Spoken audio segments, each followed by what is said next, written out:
questions about mortgages. I met today with Maggie Kuśmajder with iMortgage, and Maggie will tell us about the process of applying for a loan. Maggie, how long have you been in mortgages? I've been doing mortgages for over 7 years. I work for World Savings, Wachovia, Wells Fargo.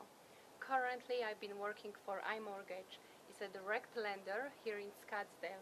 We have underwriters and processors on the spot, and we guarantee to close the loan in 21 days. That's impressive. Now, question that probably first-time home buyers will have. First of all, I want to buy a house. What do I do first? First, I would advise everyone, go shopping for a mortgage. It may seem backwards to shop for a mortgage before you shop for a house, but there are several reasons for doing this. First, you will know exactly how much you can borrow, which has a lot to do how much you can buy. Second, there is a big difference between pre-approved and pre-qualification. Being pre-qualified means that you have idea how much you can afford. It's based on your income, credit, and debt. Being pre-approved, you know exactly how much you can afford because all the income, debt, and credit has been verified. So I would recommend really everyone to find a lender and be pre-approved. That doesn't mean you have to obtain the loan from the lender. Important for the buyer to know before he or she applies for a loan. There are 4 things to avoid before applying for a loan or during the loan process itself. First, I want you to know that it's not always necessary to pay off the bills. Your loan officer will advise you if it's necessary to pay off bills to help you to apply for a loan.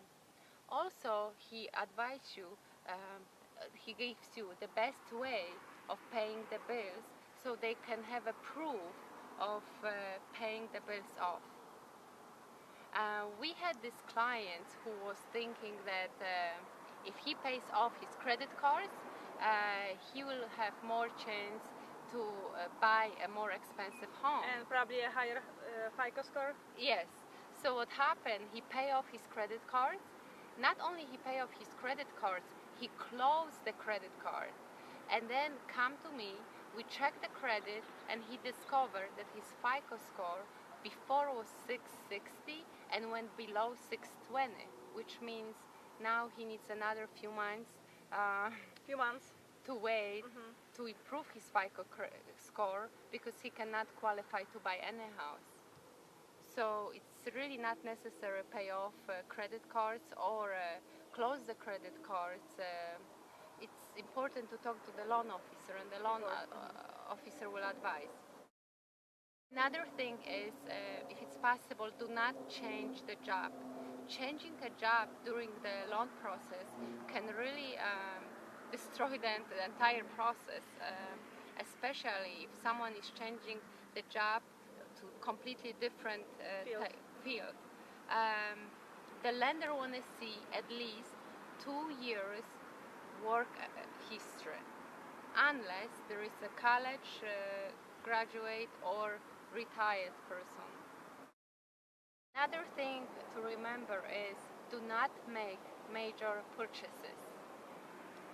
Many people are very excited that they've been approved for the house, so right after, when they leave the lender, they will go and buy a new car or new furniture.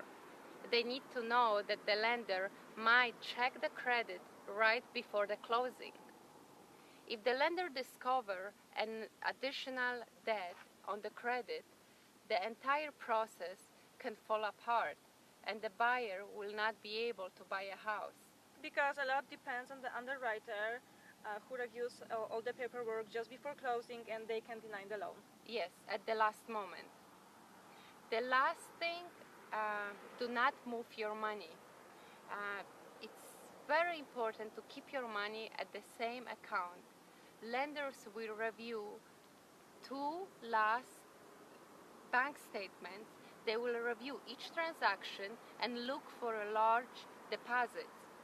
If there is a deposit larger than than a paycheck, the lender will require explanation where the money comes from.